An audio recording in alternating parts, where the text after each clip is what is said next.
Brace yourself for the ultimate Carolina Panthers experience. Welcome to Two Growls, One Roar, the podcast that hits harder than a Luke Kuechly tackle. We're diving deep into the heart of Panther Nation, bringing you unrivaled passion, insider takes, and pure gridiron fire. From Wilmington to the cosmos, this is your home for the fiercest football talk east or west of Charlotte. We have one final position group to preview tonight, and that, of course, is the linebackers. If you guys are just now tuned in, we've already previewed safeties, cornerbacks. The offense, again, like we said, is already done. This is good for me because then I'll just have outside linebackers and the defensive line with tackles and ends. So I guess I'm technically more than halfway through in special teams, but that's easy. All right, folks. As much as when I look at this, and we'll go through as we have with everyone else, when I look at or at least before I actually got into this, I did have concerns, and I still do, but there is some decent depth here. It's not fantastic, and there is some experience. So, the Panthers group, it's just the fact that when you look at the Panthers inside the linebacking core, that there's just not that middle linebacker that we've all come to know of existing with the Carolina Panthers. Like, it's just not there. And you have the void of not having Shaq Thompson, who's kind of filled in the gap in those post-Luke Kuechly, post-Thomas Davis days. But it's felt like there's always been an anchor in the middle of the defense that's there, that's good. And it's not to say Josey Jewell isn't that or can't be it. It's not to say Trevin Wallace isn't as well, or that Rozeboom may rise. But I don't know that we have that yet, and we're trying to figure it out. And I think there's valid concerns about all the guys that are there. So you have a decent group, but I don't know if you have like a group that's jumping off the charts. But we'll get into it. So Claude Cherelus, Josey Jewell, Bam, Martin Scott, South Carolina. I'm not going to pronounce this right. Tuasivi Nomuro out of Fresno State, John Radigan, Christian Rozeboom, Trevon Wallace, and Jacoby Windmon. All right, folks, I sped up way too fast there. Let's jump right into it. So like I said, the one positive out of the inside linebacking group is that you got guys that have played. So unfortunately, because of injuries and things that have happened, guys that have been able to get on the field, and maybe they haven't been able to produce, but they've been on the field, they got their snaps. So we'll see how it plays out. Should be a competitive battle. And I'm just genuinely curious if Trevon Wallace, that's my biggest question mark, if he is going to step up to the plate and if he's going to really take that next step. I say take a step because I don't know if he took the next step, in my opinion, last year. Take a step forward to really show us hey, you are worth it in the third round. It's going to pan out, and you can play football at the level that we need you to play. So we'll start, though. Claude Cherelus, 6'2", 230, 3 years of experience, had 12 solo tackles last year. We'll get his stats pulled up. He appeared in 13 games, again, 23 total, 12 solo, and 11 assists.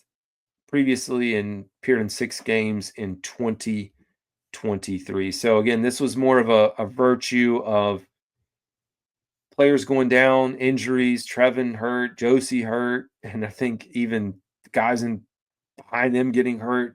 We were down to 4th and 5th string linebackers late in the season. I was pulling up his game log here. And so, yeah, that was a decent amount of his playing time. Hit or miss in the middle here between weeks 4, 5, and 6. A little bit between 8 and 12. And then lastly, last time we saw him on the field, and I think he got injured too. This is it all blurs together, but I'm telling you, man, this linebacking core, it felt like everybody was getting hurt. 9 total tackles, 5 solo, 4 assists was his best game against the Dallas Cowboys, which unfortunately was a butt whooping. So I do think, honestly, as we go back here, Claude Cherelus, of course, Josey Jewell, Christian Rozeboom, Trevon Wallace, John Radigan, and even Jacoby Windmon. I think there's a mix, primarily because a lot of these guys got experience last year. And I mean, for now, I do think Josey Jewell starts. I think it's between Christian Rozeboom and Trevin Wallace as your number 2, but then like just filling in the gaps for some of these other guys as we talk about the additional depth. So we'll move on to Josey Jewell, who had a decent year last year. 45 solo, 3.5 sacks, 1 interceptions. We know he missed a little bit of time with injury. I don't know that I was like super impressed, but I mean, he did produce well. I mean, you can see through the timeline of his time in the NFL, he has missed time along the way, missing 5 games last year. 91, still managed 91 total tackles, 3.5 sacks, like we said, and 1 interception. That 1 interception, too, I believe was that the one against the Giants. He had that crazy, looks like the guy caught it. It's almost like the Xavier catch. He ripped it away from him. It's a fantastic play from way back when, if I recall correctly. But yeah, Josey Jewell to me is your veteran, your starter, the leader of the defense, the guy who's going to call plays. And, with that said, though, he is, getting up in age for linebacking standards. He's 30 years old, definitely has some gas still left in the tank, but it's kind of similar to the cornerback position, in my opinion, where you are like, okay, well, we can't fix it all this year. We've got enough. We can get by. And I think you can definitely get by with this linebacking core. Although I did talk so much about them needing to get an inside linebacker. Like I was pushing and pushing for them to draft someone, but didn't work. Which is okay. They had a lot of other needs to fill. For the purposes of me finishing this out and not staying on here until 12 o'clock at night, it wouldn't be that late, but for me not staying on here late, I am going to skip over and not go into too much detail on the undrafted free agents. Again, just to say purposes of time. But I will tell you, Bam Martin Scott, University of South Carolina, 6'2", 231 pounds.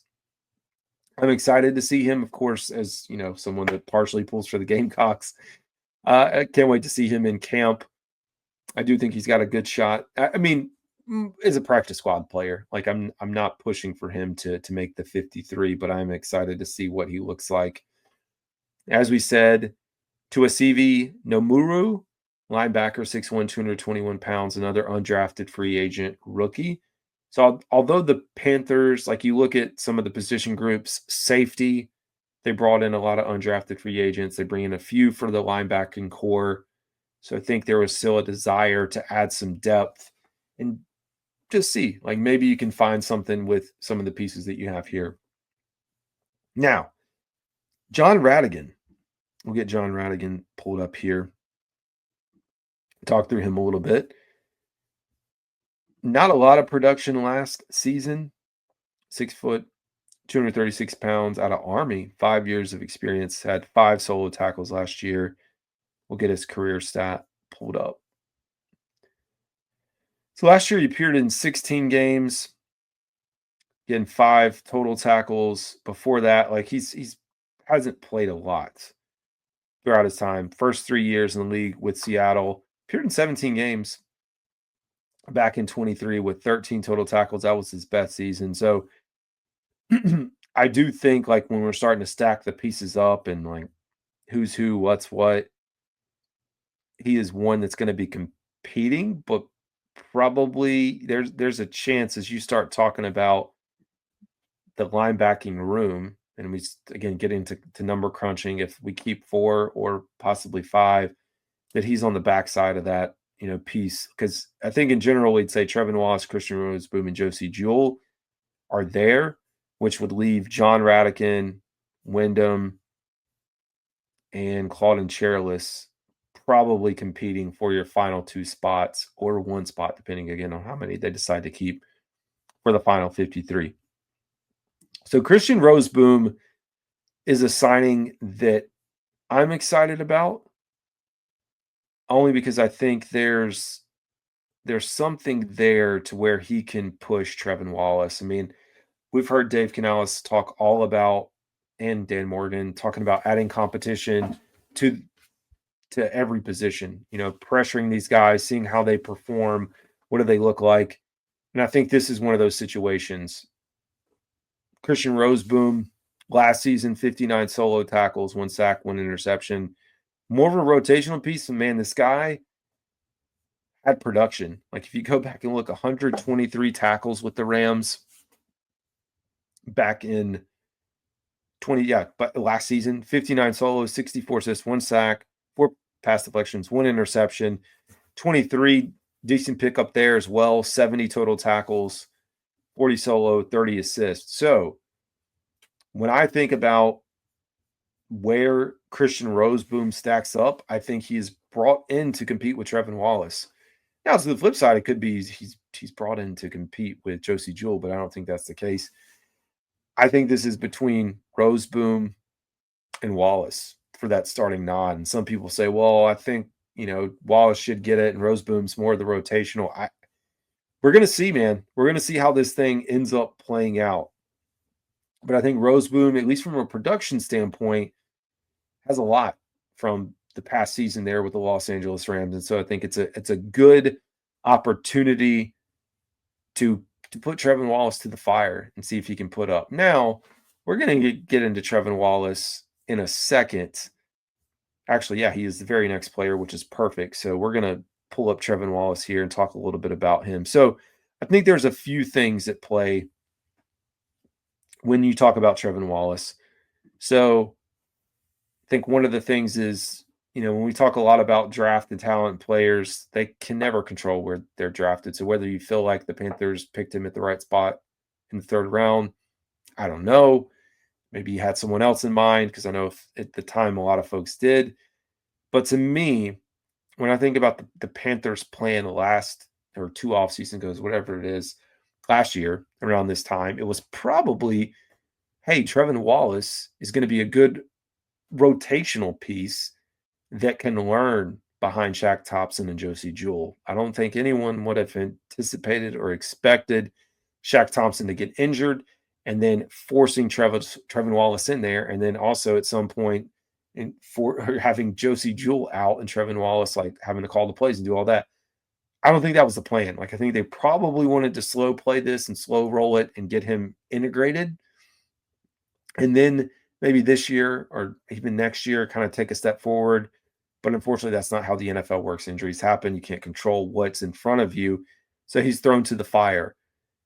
I think the talent is there. It's just a matter of, can he figure this thing out? Can things slow down a little bit?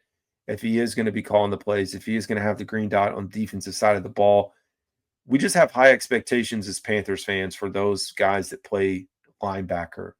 We just do. Like we said, I went through the list beforehand. But going back, last year, 30 solo tackles, 1 sack, 2 forced fumbles. I'll get his full stat line pulled up here. Played in 13 games.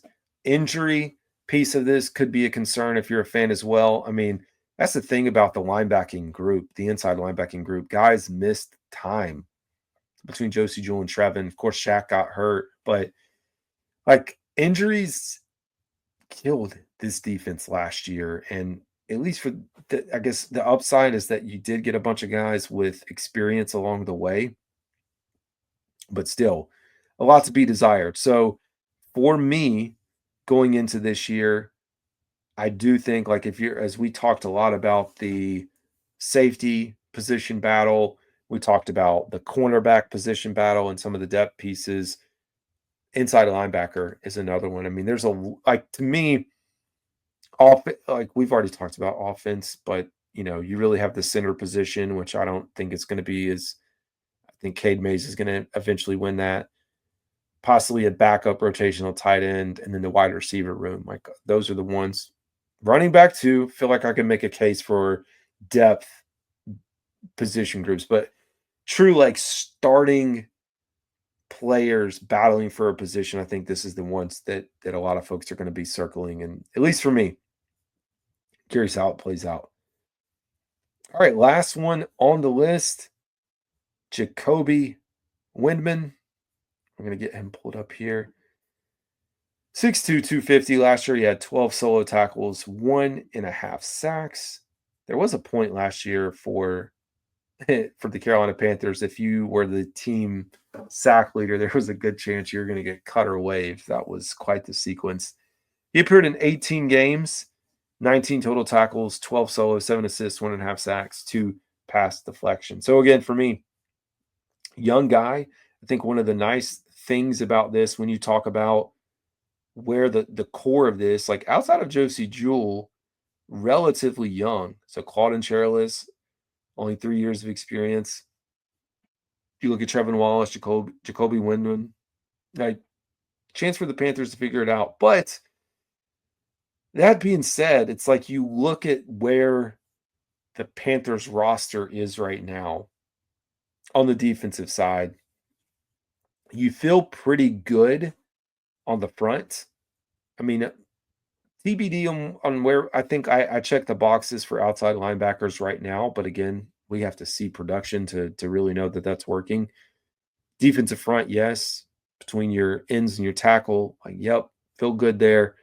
When we start inching back off of that line, a lot of question marks, relatively speaking. So we'll see. Inside linebacker is one of those groups. So, anyways, I think we made it through, and it's only a few minutes